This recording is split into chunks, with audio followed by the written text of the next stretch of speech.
This course is going to be an introduction to how Amazon FBA works, how you can get started, and just to give you a ton of information about whether or not you think this might be a business model for you. Because we've seen so much success from this program. We know it works. The blueprint's there, and this is going to introduce that. It's going to be very exciting. I really am so excited for you to be here. So what is Amazon FBA? Well, FBA stands for Fulfillment by Amazon FBA. And essentially what it is Amazon does a lot of the work on your behalf. And what I mean by that is one of the hard parts with growing an e-commerce business is, if you get 2 orders a day, well, what you have to do is you have to process it, right? You have to take it down to UPS or FedEx. You'd have to, put it in a box. You'd have to label it. You'd have to pay for shipping. You'd have to ship it out. And that becomes really laborious and tiring and difficult to do once you start getting more than, 1 or 2 orders a day. We've had days where we sold over 1,000 products, in a single day, with my Amazon business. And so it'd be next to impossible to actually handle that scale and not get things confused and be able to ship things out on time. And that is where Amazon comes in, because Amazon allows you to actually, as a third-party seller, right, which actually represents over 50% of Amazon sales, they allow you to take advantage of their fulfillment network and their fulfillment resources, where you can actually buy products in bulk, from China, from a USA manufacturer, from wherever. You might buy 500 units or 1,000 units for $2 each. Ship them into an Amazon FBA warehouse in the USA, right, directly from China, straight to Amazon. You never see or touch any of your products, right? This will all make sense later on. But you can ship it directly from your manufacturer into Amazon. And then Amazon, every time you get a sale from customers that are already browsing Amazon for your product, every time you get a sale, Amazon actually does all of the fulfillment for you. They grab your product, they put it in a box, they put the label on, they ship it out, they handle all of that. And they just literally send you your profit. And so that is why Amazon FBA has been such an amazing process, because it just works, right? And you don't have to do a lot of the work. You can do it from anywhere in the world. And it's just a really amazing way to actually get started making some passive income online. So there are 2 different types of plans, for Amazon FBA. But essentially, Amazon takes a 15% referral fee for you having access to millions and millions of Amazon's customers, right? The last I heard, over 82% of households have an active Amazon Prime membership, which is insane, right? 82% of households in the United States have an Amazon Prime membership. So you can sign up for free as an individual seller, right? You pay a per unit cost every time you sell something, or you can join as what's called a professional seller, where I believe you pay $39.99 a month. And then you don't have any per unit fees. So if you're just getting started, you can sign up as an individual seller. You can always switch it to a professional seller later on once you have some inventory and things like that. So that way you're not paying, any money while you're waiting for your units to actually ship in. You can sign up as an individual and always change it later on. You can sign up just with your own, as a person with your social security number and things like that if you want to, or you can sign up with what's called an LLC, which is a business. All right, what is up, y'all? So this video is going to be about examples of perfect products to sell on Amazon. And I'm going to explain exactly why they're perfect, right? Because it's really important to understand and be able to conceptualize and picture why these products are perfect to sell on Amazon, kind of in your mind, so that every time you actually evaluate kind of like an opportunity, with Amazon FBA and with when you're doing product research, whether or not you can kind of go through these steps in your head and say, okay, is this going to be a perfect product, right? So, a great example is scrunchies. Scrunchies probably couldn't be any cheaper to create. I would guess that this is literally like a piece of rubber with like a very small amount of velvet or whatever it is. They're selling it for $10. I can't imagine this being more than 10 cents to create, if that, especially if you're ordering in bulk. And then, another thing that I like to think about is, of course, cost, right? But then breakability. You could probably package this in an envelope, and you could throw it against the ground 100 billion times, and literally it would not break. And then cost of shipping, right? So scrunchies are incredibly cheap, incredibly light. The cost of shipping would be nothing, whether it's by air or by sea. Shipping by sea, the weight doesn't matter as much, but shipping by air, the weight does matter, right? So sea is just volumetric. So if you're shipping, a blown up beach ball, it's going to be the same cost as if you're shipping, 20 bowling balls for the most part. But with air shipping, if you have incredibly light stuff, you can restock faster, especially if you have things that are very small, non-breakable, and extremely light, like scrunchies, for example, so you can maximize your profit margin. Another one that is a great idea, or was a great idea at a certain time, right? All the things that I'm showing now obviously are not the perfect products to sell now. I can't obviously reveal the perfect products to sell now, but these are a perfect example of a product that would be extremely giftable. I love gift products, gift style products, for a couple of reasons. when you get a gift from someone, society has told us that it's taboo to return that gift. And so the return rates for gift items or giftable items is significantly lower than the return rate of, say, like an electronic item that people can't figure out, or they don't know how to use, or, it might break in transit and not work correctly, or, whatever the case may be. But if it's a giftable product, right, it's not going to be like that. And this is a product that I've actually sold before, Scratch Off World Map, and we were selling like, $30,000 or more a day, for all of December last year. And now like the overall kind of niche is much more saturated, and it's, not a great product to get into at this point. But when we got into it, it was an incredible product to get into. And we were selling, just silly numbers, in December, because everyone and their mother and their uncle and their aunt was buying somebody a Scratch Off Map. And so that's the perfect example of a product that we are not going to restock. We're just going to let it sell itself out during this Q4 and during this December, and then we're never going to restock it. But we'll just make a stupid amount of money again this year, just like we did last year. So another example, right? These costs are like $1 to create if you're buying them in bulk. Sometimes like $1.70 or so to actually get it landed in the United States. And most of them are selling for, some of them are selling for $30, right? So a product that costs $2 that sells for $30, you're selling it for essentially over 15 times more than it actually costs to create. So it gives you a lot of kind of wiggle room when it comes to PPC, when it comes to, having really nice photos done and things like that. And the larger profit margin you can have, obviously, is better because it allows you to like make, smarter decisions about things, and that's always a good thing.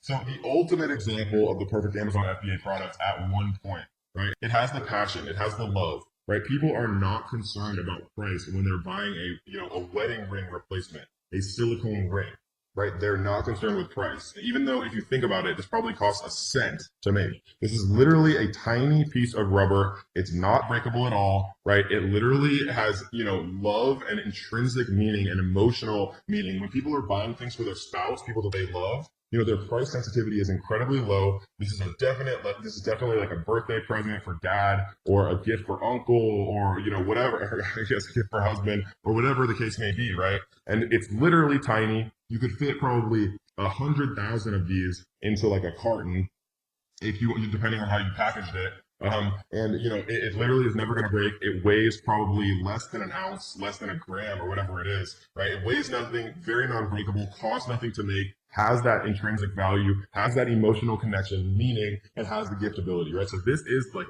the perfect product to sell on Amazon FBA. So I just wanted to show you guys, 3 examples of perfect products to sell on Amazon FBA, so you can kind of get yourself in the mindset, okay, giftable, non-breakable, very light to ship, right? Has like that emotional meaning or connection. A lot of these things can play in, and that's not to say that every product has these. I have a friend who makes hundreds of thousands of dollars a month selling copper pans on Amazon FBA, which literally is like heavy, big, has no gift meaning or not much of a gift meaning. There's no emotional connection to a copper pan, depending on who you are, right? But he still makes a ton of money. So, think outside the box, but this is the general kind of thought process that I like to kind of put people in to really get the ball rolling. We're going to go through the entire Amazon FBA lifecycle.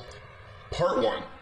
Where we start, right? The beginning of the whole process is product research. Doing product research, finding a product that has, good revenue, that has between $7,000 and $30,000 a month revenue, generally is a good range. If it's slightly outside that, that's okay, right? But remember, refer back to the 5 steps of product research. Product research is part 1. You want to find something with, relatively high revenues, relatively low amounts of actual reviews, so there's not too much competition. You want to find something that is not trademarked, something that has a relatively high number of monthly searches, and something that you've actually verified is getting sales using the iTrack 999 cart trick method. And remember, you can rewatch all of module 1. If any of that didn't make sense, as many times as you want. There's never any reason to feel overwhelmed, because I got your back. So after you do product research, the next part is you identify manufacturers, and we go over that in module 2, how to find the best manufacturers in the world, and then how to get the highest quality with the lowest possible cost. We go over a lot of different strategies to really, leverage multiple manufacturers against each other so that you get the best possible value. Once you identify your manufacturer, you want to get a shipping quote from your freight forwarder, right? And again, in module 2, we introduce the best freight forwarders, the cheapest freight forwarders in the world. They're going to take care of your products and actually make sure that they get from your manufacturer into an FBA warehouse safely. Then you want to have your packaging and logo created. Again, we go over exactly how to do that in the course. Once you have your packaging and logo created, you want to order a sample of your product from the manufacturer that you end up choosing, right? And you want to make sure that the sample that you order is a completed sample, right? That the manufacturer makes the product itself. They also make the packaging with your logo on it. So it really does look how a final product would look. And a lot of people make this mistake where they order just a sample of the product instead of a final sample. And you want to make sure everything is perfect, that the packaging looks good, that they include your all the things that they should include on the packaging, that the product looks good, that it's high quality. And then once you have that product sent to you, that sample sent to you, then you can do product photography, right? You can either send it to yourself or you can send it to a product photographer. If you want to take those images yourself, you can. I definitely recommend using a professional service, which we talk about later on in the course. Again, every step of this entire process we go through in detail. I just wanted to kind of give you a summary up front so you understand that it's actually not that hard, it's not that overwhelming, and it's very, very feasible to do, which is why so many of our students have had so much success doing this. Then you want to create an optimized product listing. So now product listing is nothing more than what you see on Amazon every single day, right? Nothing crazy at all. So once you actually order your sample, get the product photography and create the optimized listing, what you're going to do is you are going to place an order, right? Once you get the sample, if the quality looks good, the packaging looks good, everything looks good, then it's time to actually place an order with your manufacturer. And when you first do that, you pay a 30% down payment. So let's say that, you want to order 1,000 units, the total cost is $1,000, just for math being easy, then you would pay 30% of $1,000, right? The total amount you'd pay is $1,000, but for the down payment, you would only pay $300 or 30% of $1,000. That gets manufacturing started, that gets the whole process started, right? And it's basically you giving a good faith to your manufacturer saying, okay, I'm gonna give you 30%, you make it all, and then once it's done, and once I've inspected it, and once it's all good, then I'll give you the final 70%. So when you place your 30% down payment, you want to make sure that you do that on PayPal. You want to use goods and services, and you want to populate that payment with a credit card. And again, remember, we're going to go through all of this in detail in the later modules. Don't worry at all. We're going to go through everything step by step. I just wanted to give you a holistic look. And then once you get the 30% down payment, they make all the units, and then when the manufacturing is completed, you get an inspection service, right? You can get inspection services for $99, super cheap. A third-party company comes in China, looks at all of the units, make sure that they're all completely good, that the quality is high, that everything looks perfect, and then once that final inspection passes, then you pay the manufacturer the final 70%, and everything is good to go, right? Once you pay that 70%, you tell your freight forwarder, which is the company that handles all the shipping, that everything's good. The freight forwarder picks it up from the manufacturer in China, and they actually ship it over to the prep center in the USA. One thing that's important to understand, which we're going to explain more in Module 2, is what's called FOB. FOB, right, or FOB shipping, basically means freight on board. If your manufacturer themselves are going to ship the products from the floor of the manufacturer once they're completed to the port in China, then the manufacturer is going to charge you a fee to do that, right? Because they're handling that element of the shipping. If you want to just make it super easy, just tell the manufacturer, no, once the products are complete, my freight forwarder will pick them up from the factory and then take them all the way to the FBA warehouse in the United States. If you'd rather get a freight on board quote, which means that the manufacturer is going to ship them from the manufacturer to the port in China, and then your freight forwarder is going to take over, then you would pay the manufacturer a very small fee to handle that small amount of shipping from the factory in China to the port in China, right? But again, to simplify things, once your products are actually completed, then you say, hey, freight forwarder, my products are done, they're at this factory, but they need to go to this warehouse, handle it, right? Shipping is something that I never want to deal with, so that's why I found the best freight forwarders in the world, that's why I share them with you, and that's why they can handle all of this for the best prices in the entire world. So once you inform the freight forwarder of the completed order, the product is sent to the FBA prep center, and then there's things like PPC and product giveaways, but those are good things, right? That means that your product is actually selling. That means that everything is going good. That means you're getting your product from obscurity to page one. Using services like Sonbase, using services like Pageoneify, all of which we talk about in the course. And now, congratulations, you are officially an Amazon seller making sales. So, yay! Again, I wanted to make this for you guys to make it super simple. Product research, find a manufacturer, get a quote from the freight forwarder to ship your products from your manufacturer to the USA. You have your packaging, your logo created. You order a sample to make sure everything looks good. Once you have that sample, you have a product photographer take beautiful pictures of it. You create an optimized listing.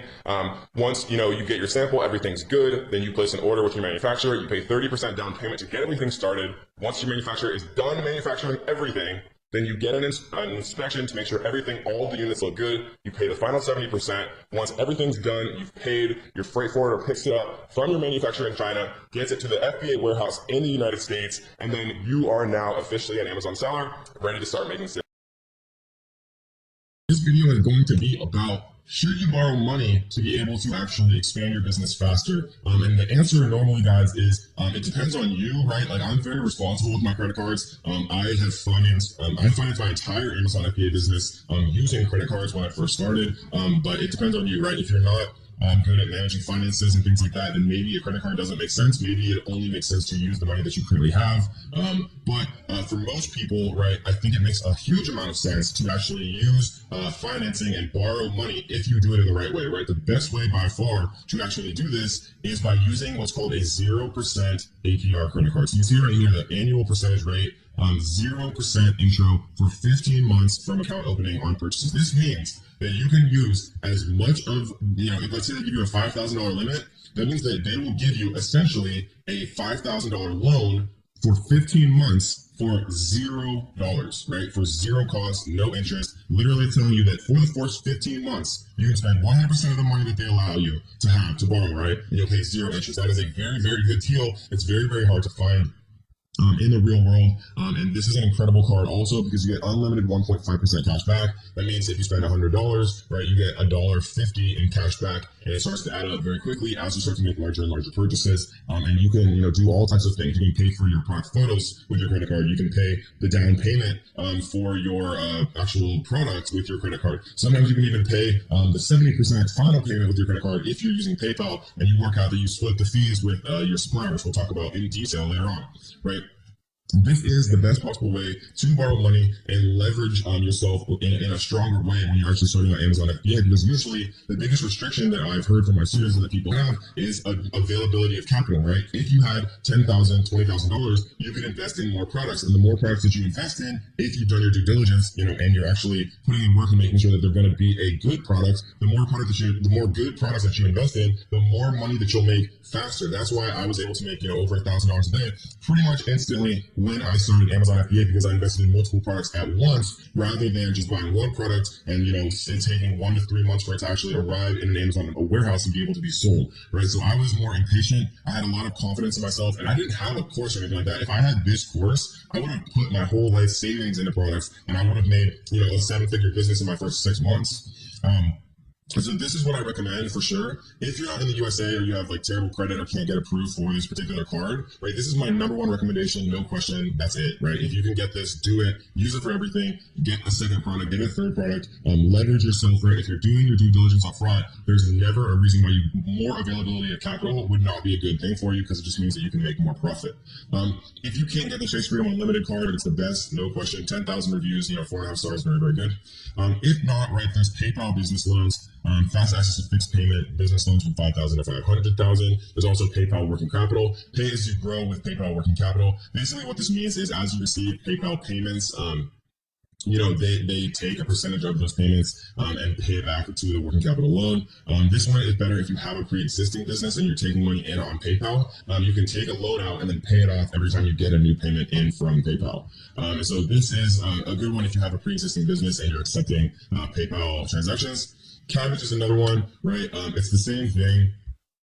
Kind of as the small business loan for PayPal. Again, guys, though, you don't want to do these without knowing what you're signing up for, because PayPal and Cabbage and every other loan person in the entire world charges you an APR, right? And so you don't want to be paying an APR that's going to be higher than your actual profit margin. So if you're estimating that you're going to make 40% profit margin, right, and you're going to make that in 3 months, maybe it still makes sense to take out a loan even if it's like a 16% APR. So read the fine print, right? These are some much significantly less enticing options but they are options that I've had students make work, right? Because if you're making a 40, 50% profit margin on your products, then taking a loan out to get that product that you're paying 16% on, you're still obviously making an additional 30% profit that you wouldn't otherwise be making, and you're able to expand faster. But again, the best possible way and the best possible method that I've ever found is 0% APR credit cards. I know that I provided you value, so what I want you to do is to like this video. I want you to leave a comment on this video. If you guys haven't already, make sure you subscribe, turn on notification bells so that you will be the first person to be notified every time we drop a brand new video. This is the fun part of the course. This is Amazon FBA product research.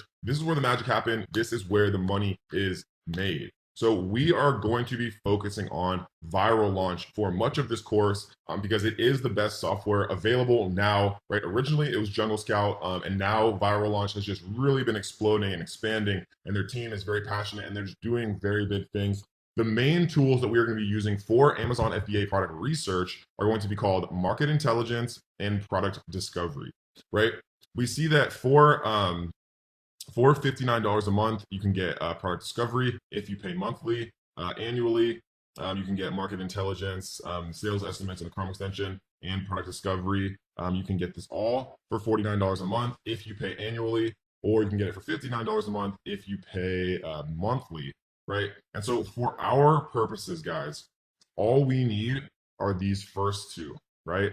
Viral Launch is incredibly good at product research. For keyword research and all of this, we are going to save you guys some money, and we're going to recommend another tool when we get to it. But for most of the stuff that we're going to be doing for the entire course, right, as far as product research, photos, a lot of different things, Viral Launch provides the best service. The main things we're going to be concerned with are market intelligence and product discovery. As you can see, you get all of that for the intermediate pricing, or if you want the category search, which is helpful as well. You can pay for the $79 a month option. But for most of us, right, what's going to be the best kind of deal is either intermediate or advanced, right? So one of these two. I generally recommend people who are serious about this to just go ahead and grab the advanced option. So this video is going to be kind of an introduction to what viral launch looks like, and how to reframe your mind. When I mean reframe your mindset, I mean going throughout your day, everything that I see and everything that I interact with, I think about Amazon FBA.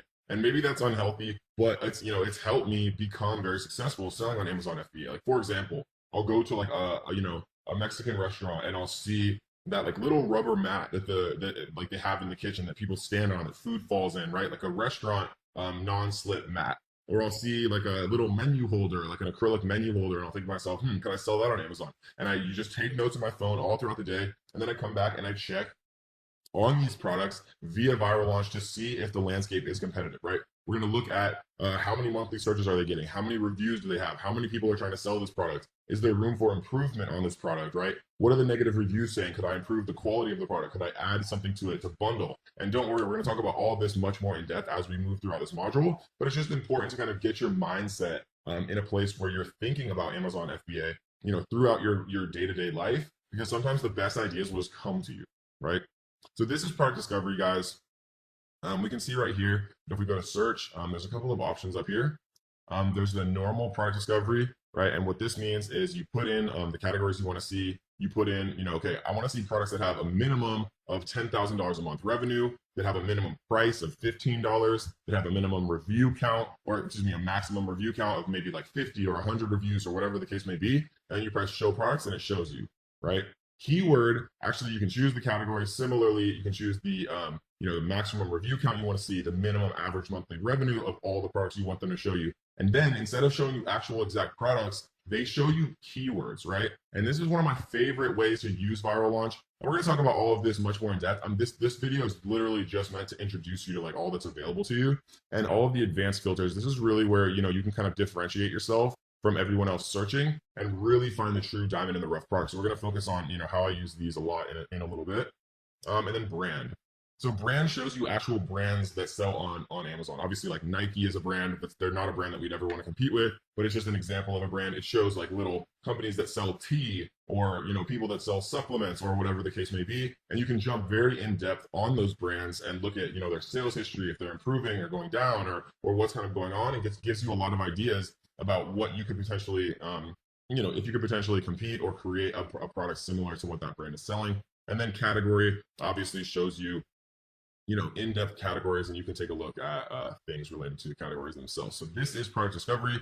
This is a web app, right? You use it in a, by itself in a website right here. Market intelligence is actually a Chrome extension. So for example, if we come into Amazon and search garlic press, we would search we press this little button after we install the market intelligence Chrome extension, right? And it would show us all of the top sellers on page 1, right? So it's showing us Alpha Grillage is on page 1. They're doing about $22,000 a month, selling at $9.97, which means they have 2,255 sales every single month.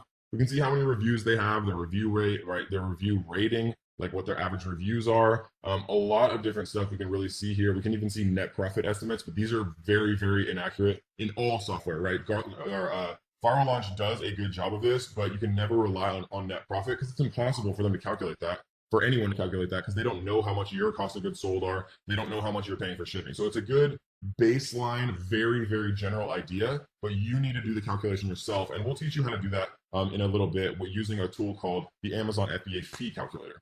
So this is the market intelligence Chrome extension, right? It's incredibly necessary to have both the product discovery and the market intelligence, right? The web app and the Chrome extension, because we're going to be using them all the time. If you want to go monthly, do monthly, right? If you want to go annual, do annual, but we're going to need it. It's one of the most important parts of the entire process regarding Amazon FBA, and we're going to be using it in all the rest of the videos throughout the entire course, and we're going to show you some really, really cool tricks how you can find, products doing $10,000 a month, $20,000 a month, or even, $30,000 or more every single month, and how you can actually enter that market and make a bunch of profit. Let's get into Seller Central, guys. This is where the magic happens. This is where all the money is made with Amazon FBA. And it does look a little bit overwhelming at first, but I promise you guys, it's actually not that bad. And we're going to go through all the things that you're going to be able to need, that you're going to want to need most. You don't have to have your Seller Central name the same as the name of your LLC. Right? It can be different, but it is important for it to match. And we'll go into this more later on, is that your Seller Central name, right? The name of your store. And we can actually look really quickly at like an Amazon store, just so you guys kind of see what I'm talking about. So this is what an Amazon store is, right? Let's just type in balls.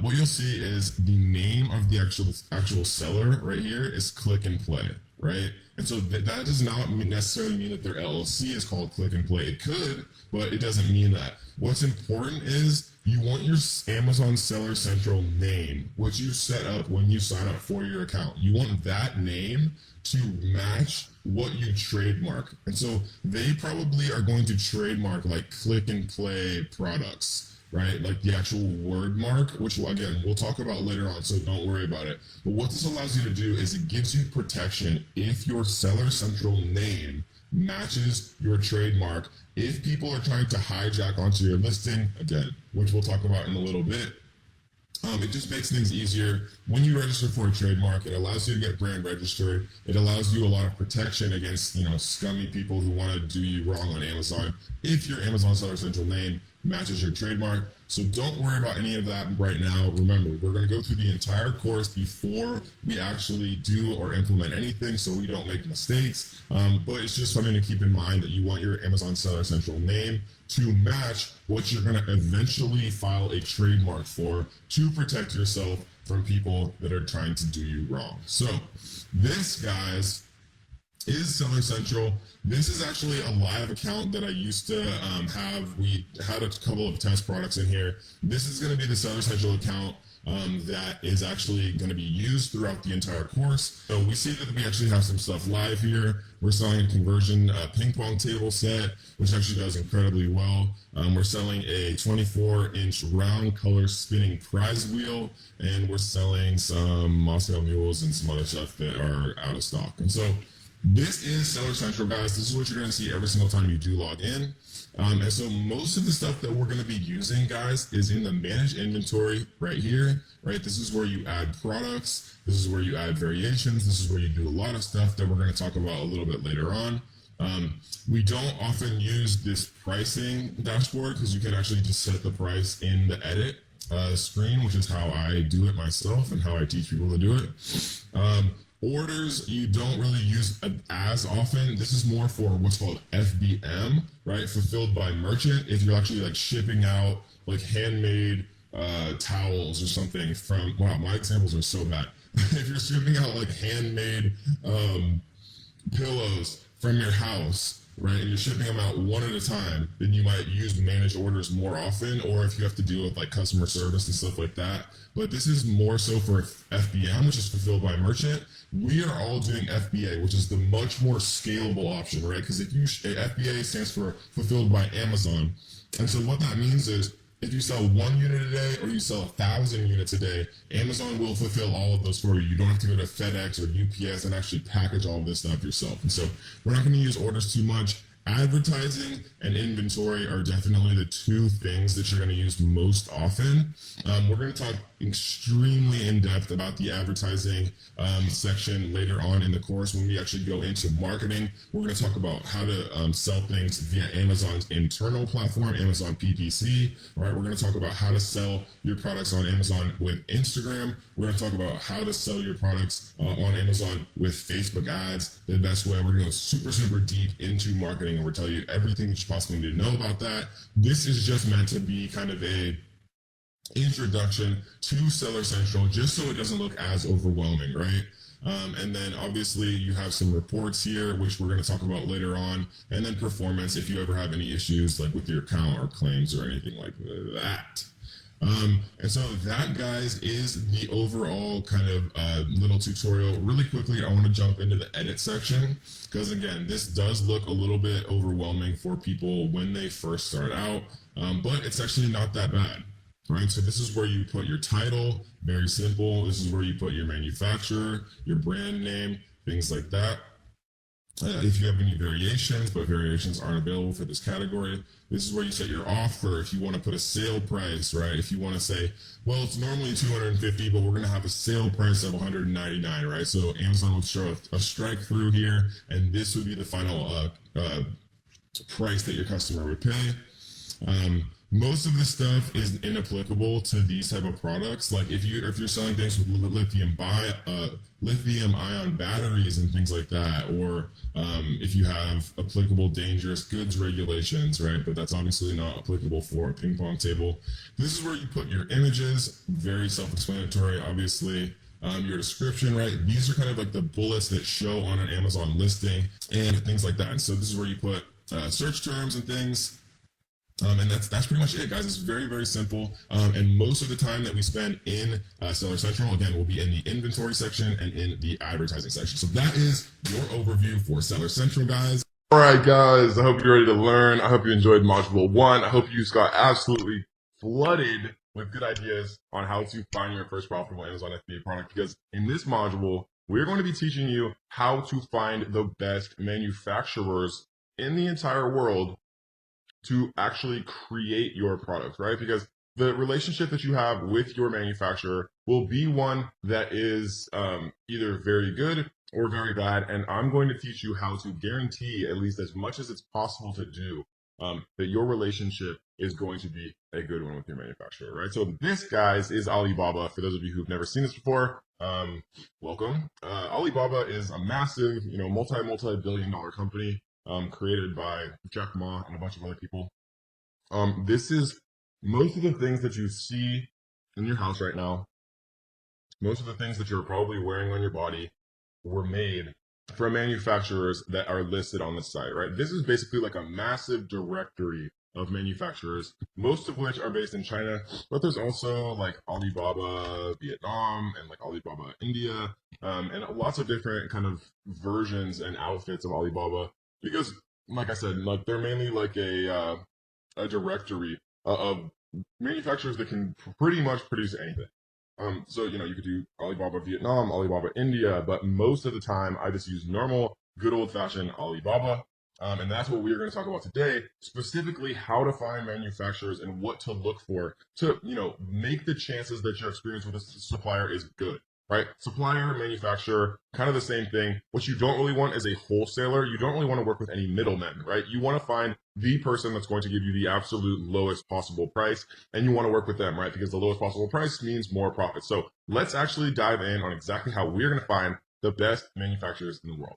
So the first thing that I like to do is actually change this little thing right here, right? Because if you do by products or by suppliers, two things are going to happen. If let's, for example, say that I want to look up someone to make coffee mugs. If I type in coffee mugs, right, there's going to be literally 251,102 results for coffee mugs, which is absolutely insane, right? And so instead of doing it by products, right, because most of these listings are individual listings, many of which are actually created by the same supplier. So like you might say, okay, these four are perfect, so I'm going to reach out to all of these people. But what you might find out is you're sending 4 different emails to 4 different listings, but they're all going to the same supplier. So what I like to do instead is never ever choose wholesaler, just choose supplier, coffee mugs, and type in search, right? And now instead of 251,000 results, there's 100 or 1,902 suppliers, right? It makes it much easier, and significantly what will save you a lot of time kind of doing it this way, rather than kind of wasting your time and sending 251,000 emails.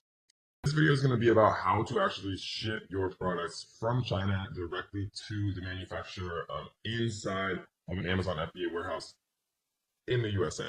And so how you actually have to do this is a little complicated at first for some people, but if you actually think about it logically, it makes a lot of sense, right? Because what ends up happening eventually is you need to have a barcode to send to your manufacturer to actually create like a little sticker and put it on each box so that your inventory is completely ready to be scanned in by Amazon when it actually arrives, because you're never actually getting the inventory. Like they don't ship it to you and you ship it to Amazon. Your manufacturer ships it straight to Amazon, and trust me when I tell you, you want it that way.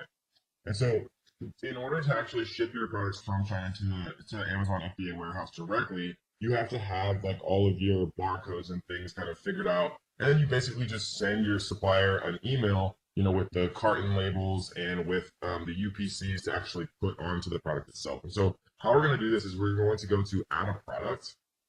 And we're going to create a new product listing right here. And let's just use the example of a coffee mug. We're going to choose coffee mugs right here. And it auto-populates this little thing, this little kind of, template menu thing, vital info, right? Product ID. So there's a couple ways to do this. There's a way to do a GTIN exemption that we're going to talk about just briefly if you don't want to do UPCs, but most people do UPCs.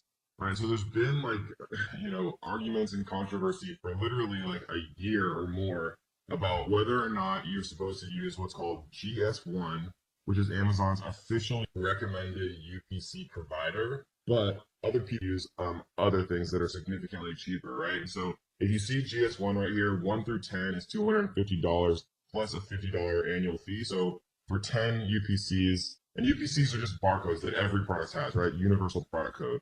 So it's like $300 for 10 here, or if you use a different one for 10, it's $37 instead of $300, right? And so, basically the summation of all of this controversy and what everybody's talking about is Amazon tells you when you try to create a product listing, like here, I'll use a UPC, and this is just a UPC that I bought from Nationwide Barcodes, right? From the much cheaper version. When I paste it in here, it says the validity of a product ID is checked against the GS1, GEPI, and ISBN databases. If your product ID is not registered with GS1, then the linked ASIN will be suppressed and it may result in removal of your product creation privileges, right? And so this is basically a warning that says not to do it and that you should use GS1. If you want to err on the side of caution, right, use GS1. I personally still use Nationwide Barcode because I have, a bunch of them that I already bought, and it's literally like 10 times cheaper for Nationwide.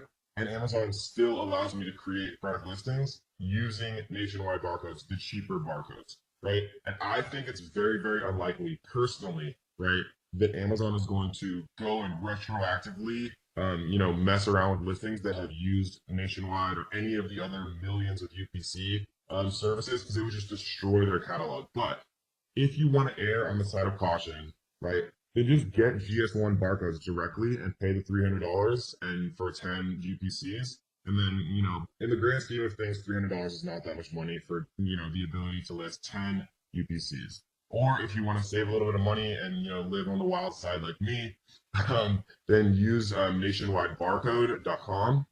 And these are actually purchase barcodes for Amazon. So if we come to the actual site itself, then you'll see barcodes for Amazon right here. And then it says the pricing right here, and you just choose how many you want, and that's it. So it's pretty easy. So the safe way is GS1 for 300. A little bit less safe way, but the way that I personally do is nationwide barcodes for 37.50. And I'll continue to use nationwide barcodes until Amazon literally does not allow me to create a product listing without using GS1. If they ever force me to use GS1, then because at the time of making this video, you can still use and create nationwide barcodes. We're doing it every single day, but Amazon may eventually, right? And I want to make sure you guys always know what to do. Amazon may eventually force you to use GS1, and then you'll just have to pay the more expensive price. Or, if they force you to use GS1 and you don't want to pay the more expensive price, you can research what's called a GTIN exemption request. We're not going to go into that because most people don't need it. But if they force you to do the GS1, you really can't afford the GS1, then just Google search or YouTube search how to do a GTIN exemption. It's a little bit more complicated, but it's a way that you can avoid paying the GS1 pricing if you really don't want to.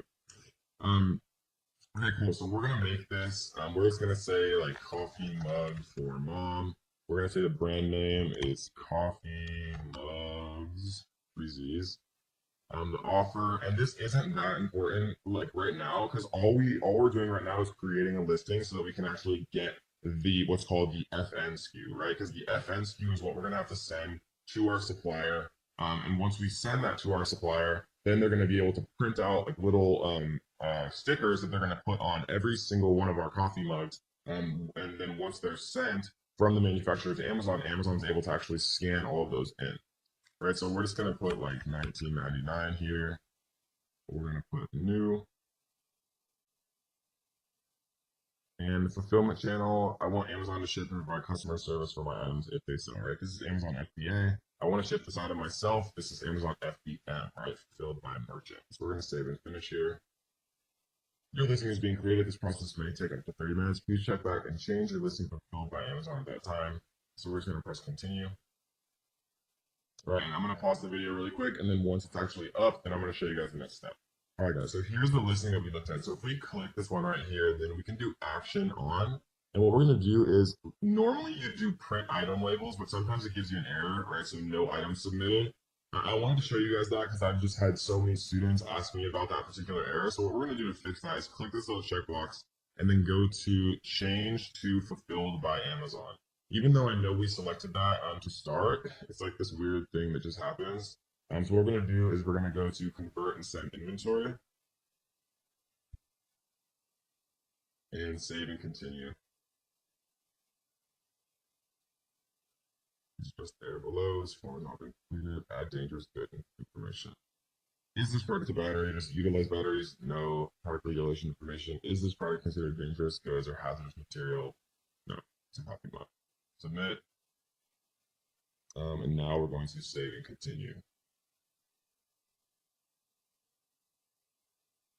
So now what we're able to do, right, and we're going to actually go back into inventory because I'm going to show you guys how to actually send inventory in a second, because this is how you get what's called your carton label. So two things that you need to send to your manufacturer at the end of the day are your FN SKU, right, which is basically just like a little barcode like you see on any product, right? That's one thing. The second thing that you need to send is called the carton label. So let's say you have 100 coffee mugs. Each one of those 100 coffee mugs is in a little cardboard package. It has a little sticker with a UPC on it, right? And then let's say that 100 of those fit inside of one carton. Then you'd also need one carton label. So you'd have 100 little FN SKUs all printed on the box that the coffee mug is inside, right? All 100 all have their own little sticker. And then all of them are inside one carton, and then that carton has a carton label. We're going to show you how to do both of those right now. So what we're going to do is we're going to print item label.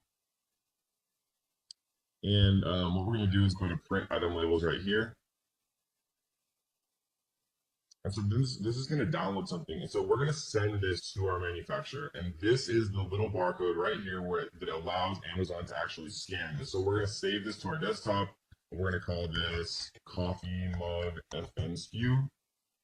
And this is one of the two things that we need to send to our manufacturer. This is what goes on each individual cardboard packaging for every single one of our products.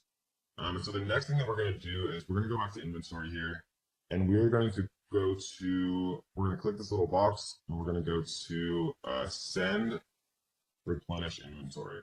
And this is going to open up the workflow for actually creating carton labels and telling them, what's going on with the shipping plan. So the two different things here, and I want to actually bring this up.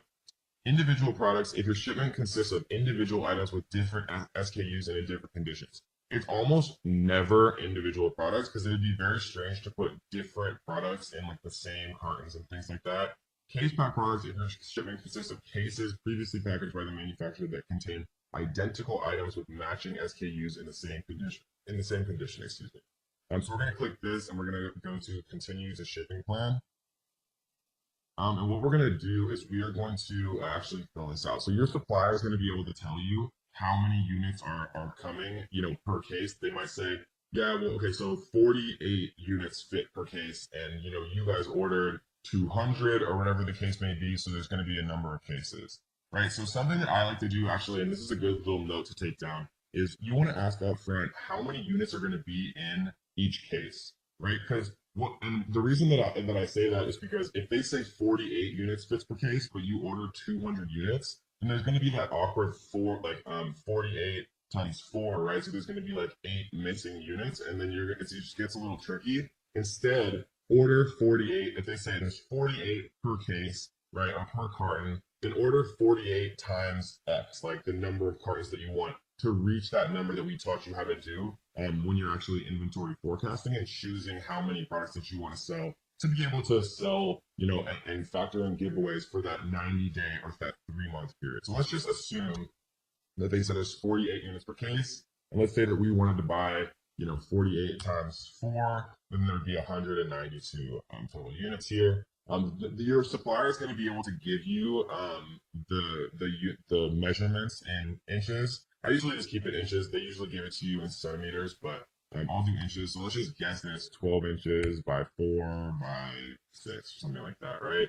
And let's say that it's 0.5 pounds. And again, your manufacturer is going to tell you exactly, what's going on with this. So you can just literally enter it. So we're going to go save and then continue. And so we are going to prep this, right? Because how I prefer to do things is your manufacturer literally does everything. They package it, they put the UPCs, they put all the codes, everything that you need onto it, and then they just ship it completely finished and ready to kind of be ready to roll to the manufacturer. And so we're going to go to continue. And for this one, all products must have the scannable barcode for non-commingled products. An Amazon product label will need to be affixed to each unit. You can print off and apply the labels in this page, or have Amazon apply the labels for you for a fee. All right, so we're going to go to continue. And it's going to create your shipping plan here, right? And you can call it whatever you want. You can say coffee mug shipping plan. And then it's going to show you ship to LGBA Rialto, California, right? And so this is going to be the actual address that you're going to ship to. And so we're going to approve the shipment here. And then the last thing that happens here is it's going to give you the carton labels, right? And all of this stuff you can actually just work out with your freight forwarder. And so I'm going to talk about exactly who we use and who we recommend for freight forwarding. But I would always check with your freight forwarder because to be perfectly honest, hate dealing with shipping, and I'm not a shipping company. But we're going to give you guys and introduce literally the cheapest, best quality shipping company that I've ever seen and that I've ever used and I've ever worked with. We're going to talk about that in a second. So we're just going to leave this how it is. How will this shipment be packed? We'll do multiple boxes. Right, and then how will you provide box content? You can use the web form. So you can basically just write the same thing, 48 units per box, number of boxes, box weight, right? They'll tell you all of this stuff, box dimensions. We could say 12, 24, 36, something like that. Confirm.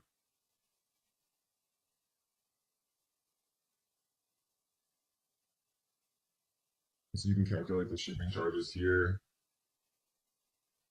And then this is basically going to give you your shipping fees. It's that I agree to the terms and conditions. And then you press accept charges, right? And then you can print the box labels here. And the box labels are your carton labels. So I'm not actually going to do this because this is just like an explanatory.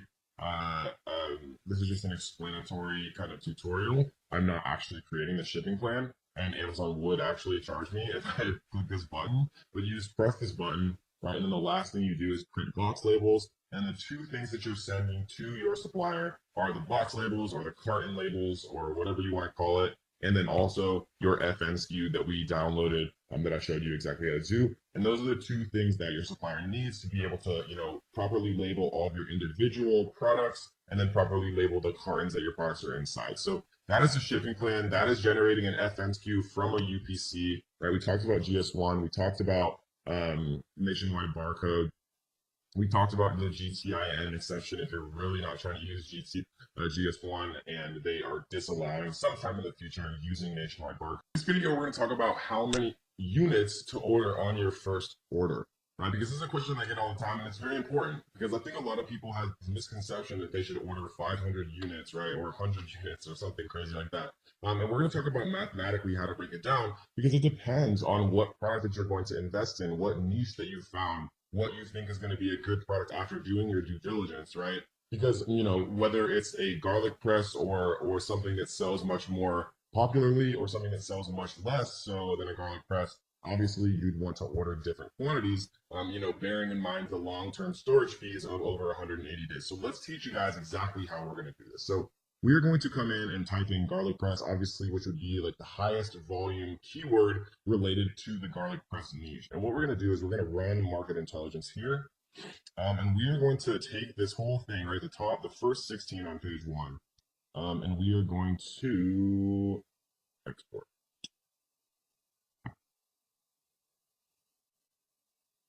All right, we're going to open this up, and let's take a quick look, right? Because what we're concerned with here is monthly sales. So monthly sales added up right here is 14,720. 14,720. So what we're going to do is we're going to open up a calculator and we're going to type in 14,720 and we're going to divide by 16. So that means that the average seller on page 1 sells 920 units per month. So if we divide that by 30, right, we see that they're selling about 30 a day on average, right? So if they're selling 30 a day on page 1, what I like to do, guys, and this is a general rule that I follow. You never want to be in stock longer than the 180-day long-term storage mark, because I showed you guys that the fees get like 20 times more expensive, and it's just crazy, right? You never want to be in stock less time than, I would argue, about 3 months, right? And the reason for that is because to get products made and to get them shipped from China on a ship available for sale in a warehouse in Amazon, I've found it takes normally at the maximum about 3 months to do, right? So what we're going to do is we're going to multiply this 30 units per day times 3 months, right? 3 months times 30 days is obviously 90 days, right? Times this 30 here, we see is 2,700 units, right? And so I know that probably seems like a lot. I'm just going to actually write this out. 30 units per day times 90 days. Right, so 2,700 units probably seems like a lot because people have like this weird misconception in their brain that they want to do 500 units to start. But I've seen this happen so many times, like even with my students, because I know it's like hard and you have to, have a lot of faith, especially to invest more money and more units. But if you do your due diligence correctly and you're actually like eye tracking and doing the 999 card trick on like as many of these people as you possibly can, right? The way that I just showed you how to do is the fast way. It's how to calculate an average for sales. But if I was going to invest money, I would be checking, at least like the top five with the iTrack 99 cart trick method, because that's true source from Amazon sales data. And if you can get five of these guys into your iTrack, and you can tell, okay, they had 100 yesterday, they have 70 today, they have 40 tomorrow, then they're obviously selling 30 a day. If you know for sure from the iTrack and the 999 cart trick method on like a niche that you're going to enter, I feel 100% confident making this calculation. I feel 75% confident using market intelligence. It's the best piece of software. Right? I trust them a lot from a sales perspective. And if you average out everybody on page one, it gives you a better idea of what's going on. And if you want to be super slick with it, you can exclude these little ones right here that are review outlier and sales outlier. So we see that they have 3,700 and everyone else has significantly less right here. And so, generally I'd like to err on the side of caution. And so I would probably take out like the top maybe two from a sales perspective that are high, and I might take out like the top two that are low. So we see that that one is pretty low, and we see 220 is pretty low. So if we do this, and we export it, and this is like erring on the side of caution. I prefer to err on the side of caution, to be honest. We see now that I don't think this actually got removed. So this is or blue, so we'll just remove it manually. Or blue, Uber Chef, and the Alpha Grillers, which is actually kind of sad. And finally, you will delete Sunkuku. Okay, cool. So let's recalculate this and see how much it changes the average. So monthly sales, right? So now our new number is 8,256. 8,256, and we see that there is 12. So it's obviously going to be a lower number. Let's see, 8,256 divided by 12 is 688 units per month. And if we do that divided by 30 days, you see it's 23 units, right? So 23 units per day times 90 days times 90 is 2,064. So it's 2,064 versus the original calculation of 2,700. And whether you like to go all in and bet on the fact that Amazon is a beast, which it obviously is, or you want to err on the side of caution, there's two different ways for you to kind of do it. I'm more so kind of in this boat just because I understand the power of Amazon now, especially with like holidays. If you have a giftable item, like I recommended that you should, with holidays, with Mother's Day, Father's Day, Valentine's Day, and especially obviously Q4 from December 1st till December like 21st or 22nd, Amazon is just freaking insane. Like it's unbelievable how Amazon is. Like your sales can 2x or they can 10x. And so this is generally how I like to do it, guys, when I'm kind of doing my calculations on how many units to order. The second thing to bear in mind, let's actually err on the side of caution. Let's decide that we chose 2,064 units, right? Because that's the 23 per day times 90 days. We have one more consideration. This is units to order, but we also have to think about giveaways, right? And what giveaways are is the way that you artificially boost your listing to page one. And things have been changing a little bit, but I really don't think that Amazon's going to be able to get away from giveaways. Giveaways are probably either going to stay similar to how they are now, or people are going to have to figure out how to sell their products at full price. And then people are going to be reimbursed on PayPal, and the same type of like sales velocity is going to happen. And if this sounds like complete gibberish to you, don't worry, because we're going to talk about this really in depth in the launch module of how to get your product at page one, because it's a super important part of being a successful seller on Amazon. So these are the 2,064 units, but we actually have to think about one more thing. A giveaway means that you're basically giving away units for free to trick Amazon's algorithm into artificially putting your product onto page one. And when people are searching for garlic press and they see your products on page one, as long as you have a few good reviews and you have, a very well built listing with beautiful pictures and things like that, they're going to buy from you. And so what we have to do is do 7 days, right? Because most giveaways last between 3 and 7 days. I like to err on the side of caution here. So 7 days of giveaways times the 23 units per day is 23 times 7 is 161, right? Additionally, so we're going to type 161 here. And then we're going to add the 2064. And so that's going to give us a final order amount of 22225.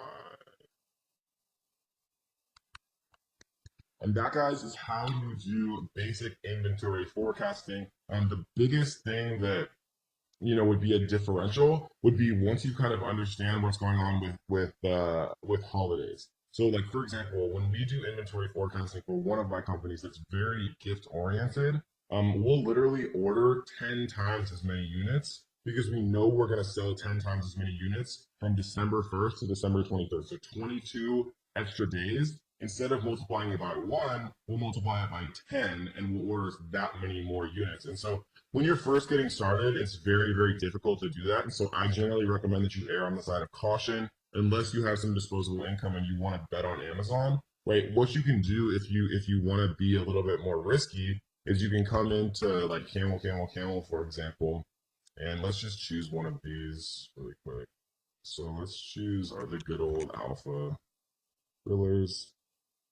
I'm going to grab the ace in here. I'm going to put this in. And then what we can do is we can look at the sales rank and we can actually look at when things spiked up. So if we look at May, October, March, August, right? So this is August of 2015. We see September of 2017 here. So we see that there's no major change for this particular product. With the BSR, it's very, very consistently extremely high, right? So it's been selling a ton all year round. There's no major spike for Christmas, but like, for example, if we went in here and typed in like Christmas stockings or something like that, we might see something different. Let's take a look. We're gonna skip the sponsored ones and just come into this top one. Grab this here. We're gonna paste in this ASIN into Camel. And what I would expect to see is really high little rankings, right around Christmas. So you see that like in June, they drop all the way down to 810,000 in the bestseller ranking. But then right when it gets to November and December right here, it jumps all the way up to being like literally almost at number 1. Meaning that these are selling like absolutely crazy, obviously all right around Q4 and Christmas time. And this is an extreme example because it's literally Christmas stockings. But you can tell if things are seasonal around, Mother's Day, Father's Day, Valentine's Day, Thanksgiving, Christmas, Halloween, like Halloween costumes. Or I have friends who sell Halloween costumes. I have friends who sell paper plates that have footballs on them, and they sell them one time a year just for Super Bowl parties, and they literally make like hundreds of thousands of dollars in that one like week or two leading up to the Super Bowl because they just sell just an unbelievable amount of paper plates. So that, guys, is how you do inventory forecasting. Again, just to kind of summarize, what we're doing is we're literally doing a kind of a viral launch. We're doing a summation of the amount sold, kind of taking out the outliers, dividing it by 30, right? Because these are monthly sales to get kind of a per day number of sales, just because it makes it easier. Obviously, you can just multiply it by 3 if you want also, but it just makes it easier for me to get per day because it helps with giveaways and things like that.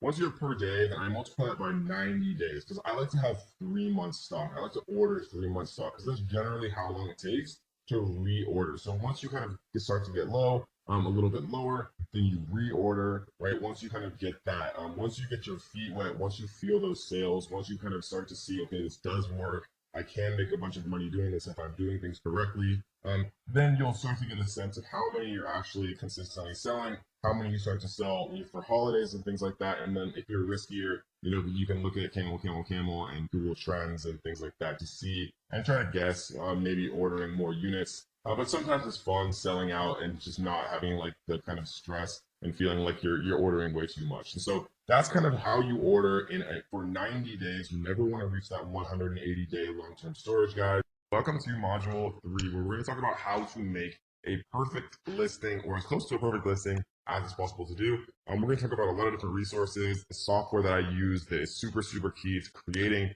a fully optimized listing, kind of introductorily in this first video, and we're going to go much more in depth, in future videos about how to do these things the right way, like, how to create a title the right way, how to create backend keywords the right way, how to create your description the right way. We're going to talk about, where and how to get product photos done and a bunch of fun things like that. But first, we are going to literally create our listing. And we kind of did this a little bit just so we could get our FN SKU in the last module. But we're going to talk a little bit more in depth about how to actually do these things. And, specifically a few things that would just be very, very difficult to know, to avoid as a beginner. I'm going to kind of tell you guys a lot of the things that I've learned over the years and all the mistakes that I've made and things like that, to save you guys a lot of time and energy, and headaches and stuff like that. So the first thing we're going to do is we're going to add a product.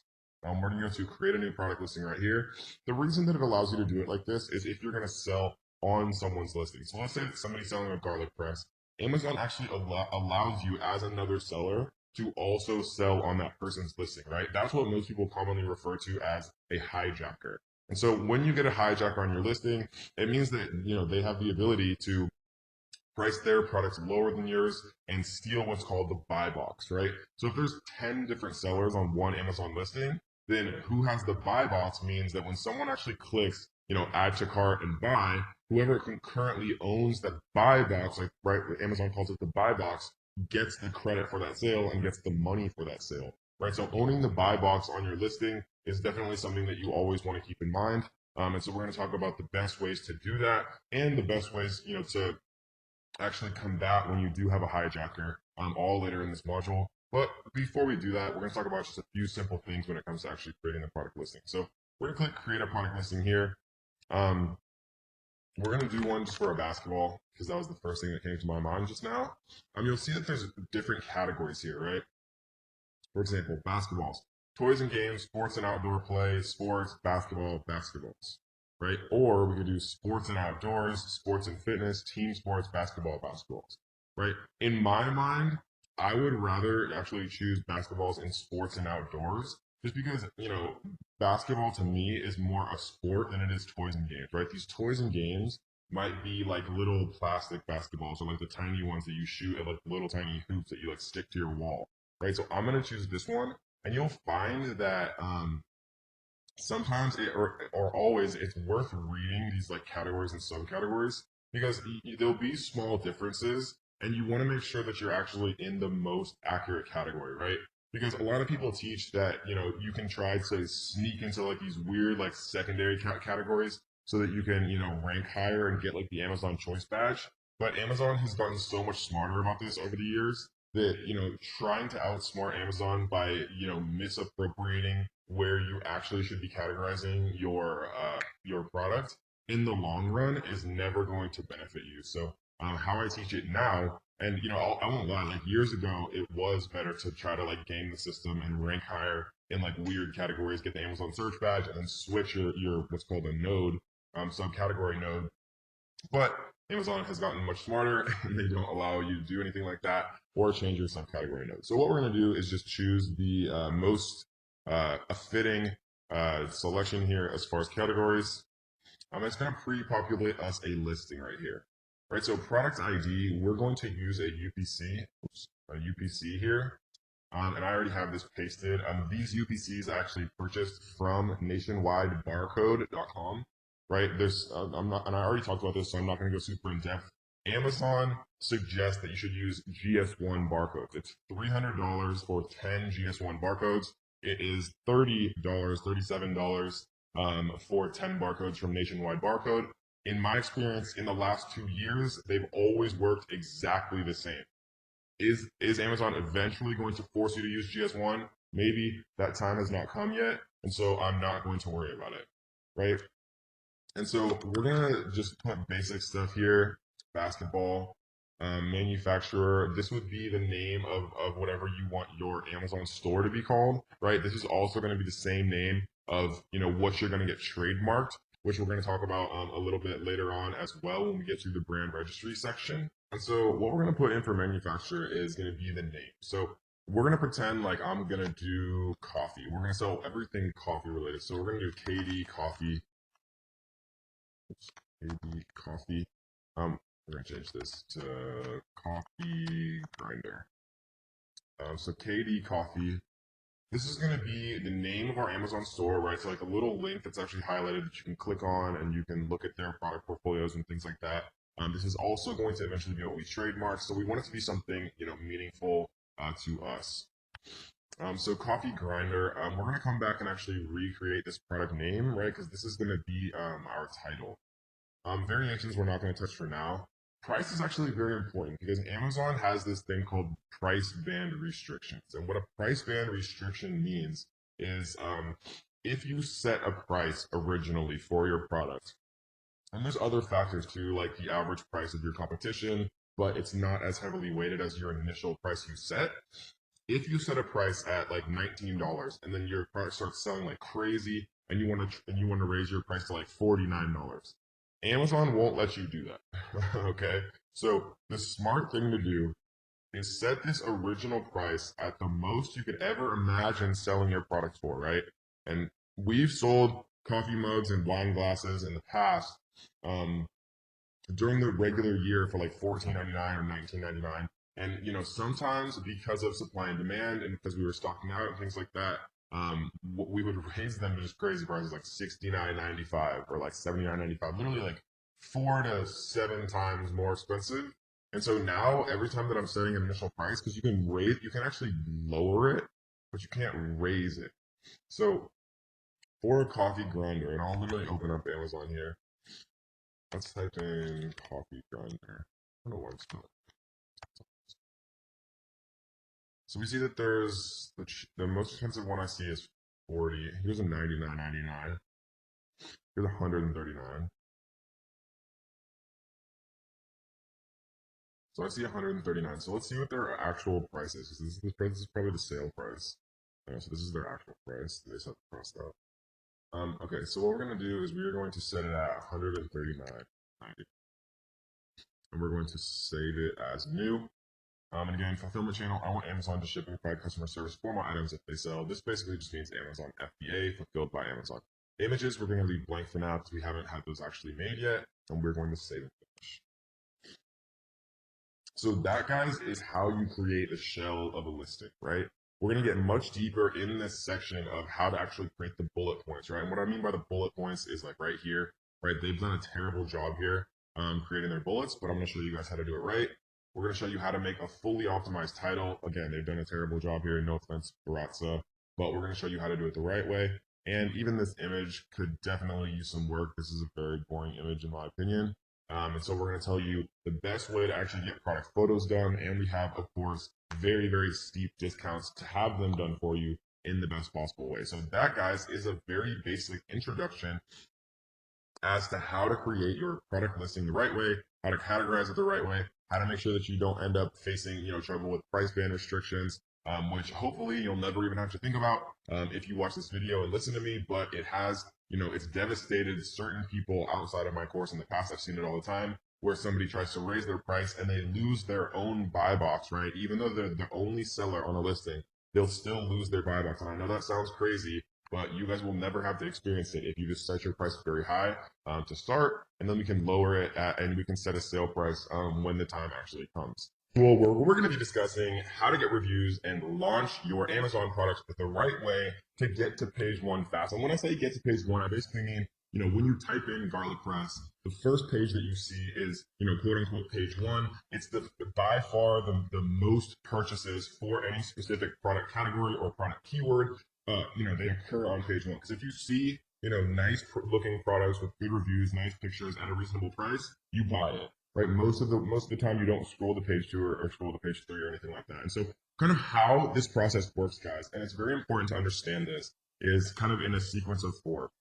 The first step is setting up your email sequences.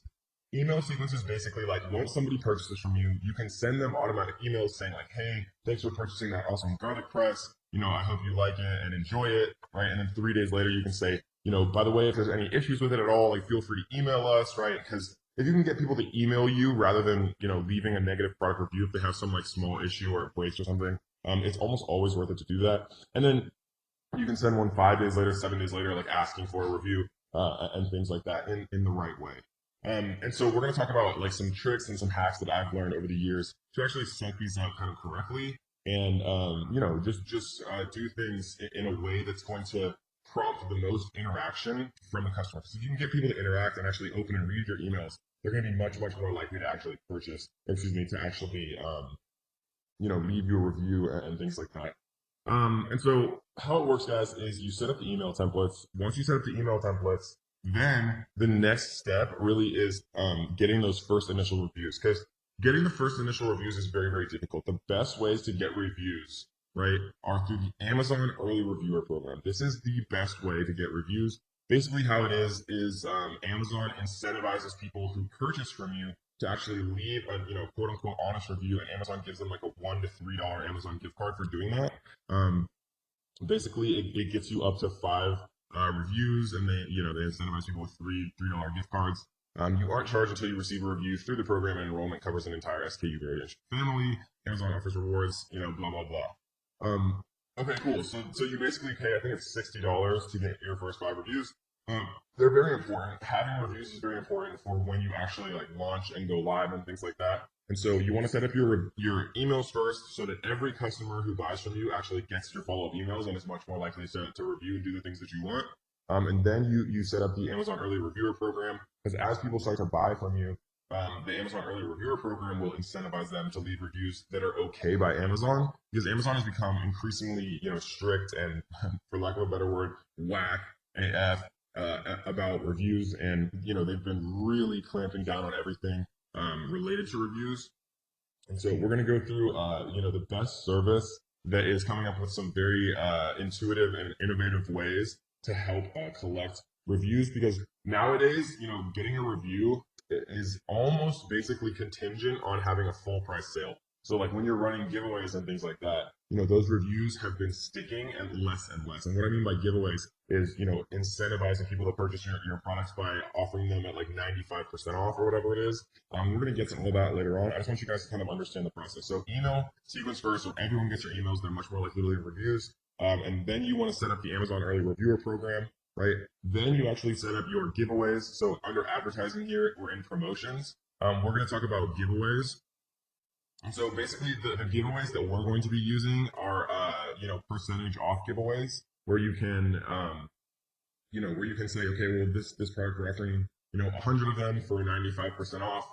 And the reason that you do that is by basically you trick Amazon's algorithm into thinking that you're having sales every day when really you're giving away products because they register the same. Amazon has recently changed some of how they actually interact in that way.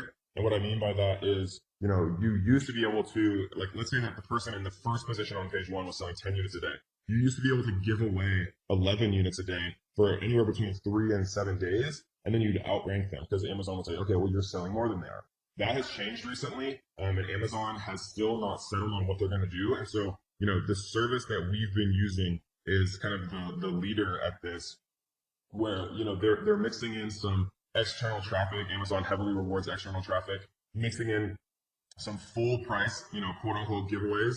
And how that happens is somebody buys your product for full price, and then, you reimburse them. You basically pay upfront to this service, and then they reimburse all those people who buy your product at full price. And then you basically pay them back. And so we're going to talk about all of that later on. I just want to introduce this. So the next part obviously is promotions. We'll set up promotions.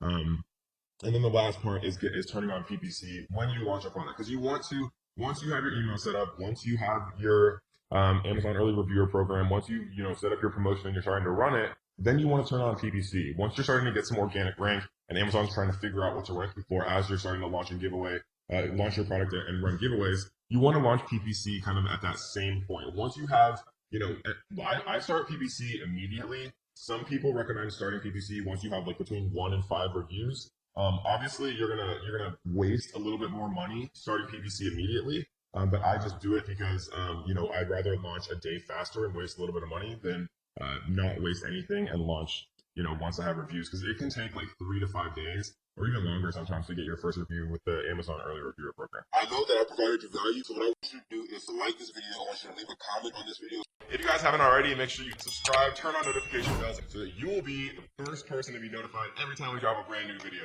If you want to learn more, I do have a completely free course, and there will be a link down underneath this description, guys, completely for free, 100%. So I hope you guys enjoyed this one, and let's get to the next.